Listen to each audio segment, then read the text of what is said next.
Hey there, welcome to LSAT Demon Daily. I'm Ben Olson. That's Nathan Fox. We're the founders of lsatdemon.com and our weekly podcast, Thinking LSAT. Kate writes in, should I wait a year? Hello, says Kate. I'm currently preparing for the LSAT with a 3.93 GPA, and I'm on track to graduate from my undergraduate program in 3 years. My diagnostic score was a 155 back in November, and I am consistently studying with a firm goal of achieving a 170 or higher to ensure I can attend law school debt-free. And yes, I will wait a year if I do not get a score I like. Given my timeline, I will be 21 years old during application season with only 2 years of undergraduate experience under my belt. However, I have maintained significant leadership roles, including president of the Public Relations Student Society and communications vice president of my sorority, while working 20 hours a week and being part of an on-campus PR firm. Wow. That's a lot of things.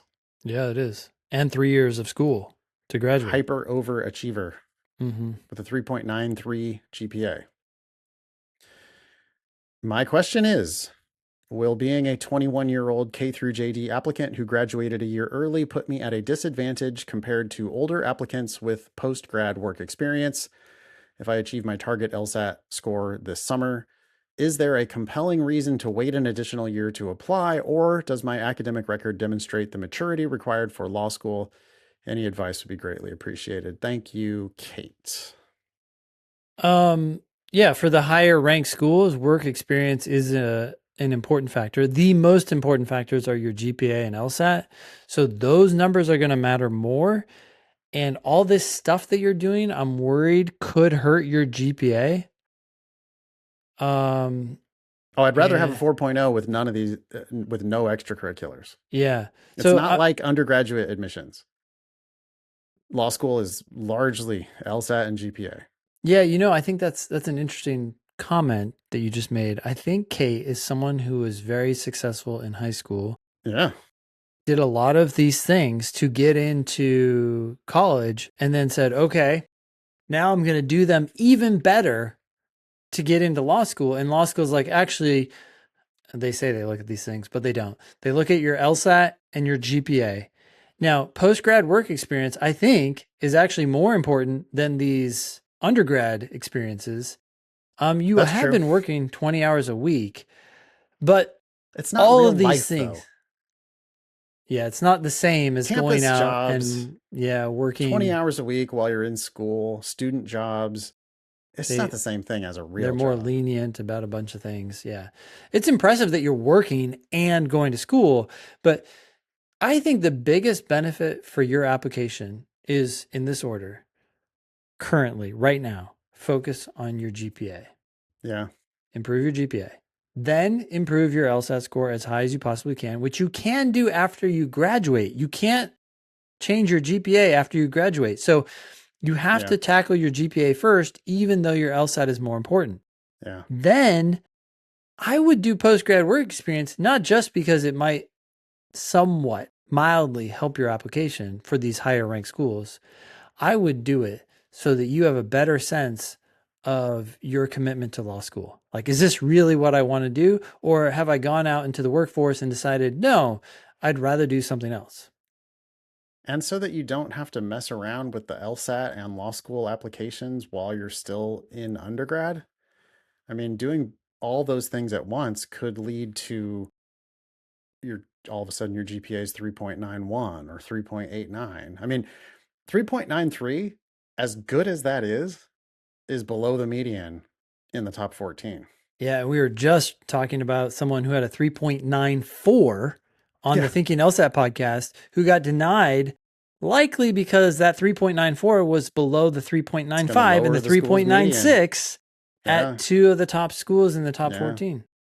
Now, it also might not matter at all at other schools, right? If she's targeting schools that are ranked 50th in the country, it's not going to matter one bit because you're going to already be way above their median GPA. And you're probably your LSAT also, if your LSAT's in the 170s, that's going to be above the 50th percentile at a 50th ranked school. Yeah. So you could be way above at those schools.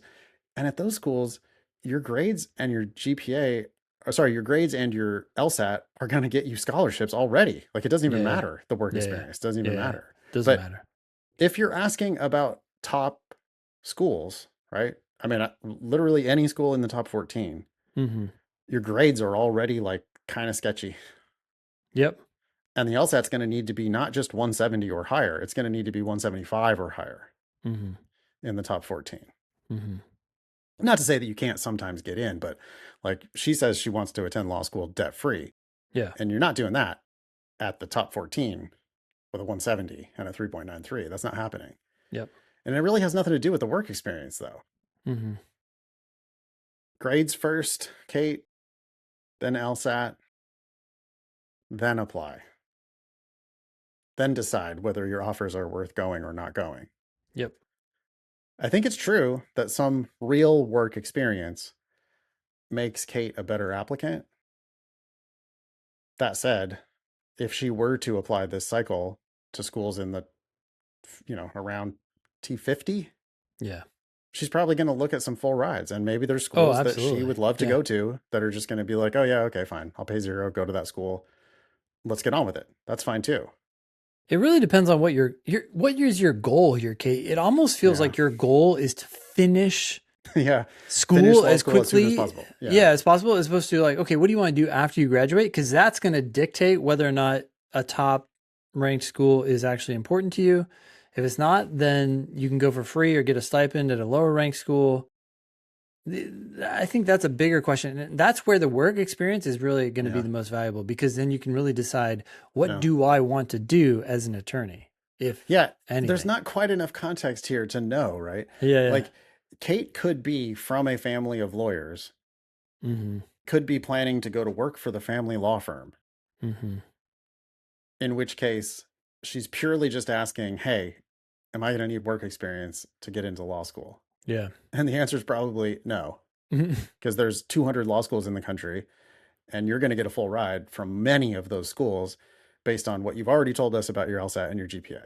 Yep. That's auto full ride at half the law schools in the country, at least.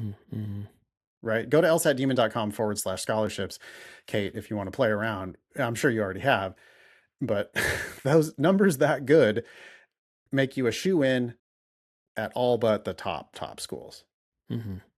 But imagine a different version of Kate who doesn't have lawyers in the family, doesn't know a single lawyer, has no actual clue what lawyers really do, doesn't have a automatic job after law school. In that case, there's like lots of reasons for Kate to pump the brakes that has nothing to do with law school admissions. Yeah. Like figure out what lawyers do. Work in a law firm for a while. Even if it's in the communications department, that exposure will give you some sense of what law firm life is like.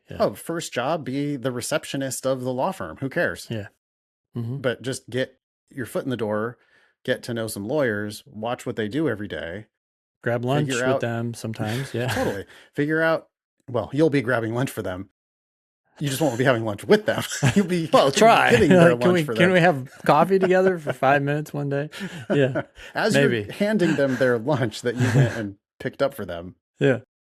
You can ask them if they have 2 minutes to talk about their life. No, but figure out what kind of school they went to, figure out what kind of LSAT and GPA they had, figure out whether their law school provides the kind of path into the kind of job that you actually want. I mean, there's a million different reasons to take that time off, depending on who you are and how much you really know about this process.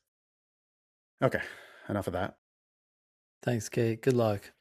Email daily at lsatdemon.com if you'd like to ask us a question or share some LSAT or law school admissions news. Thanks for listening.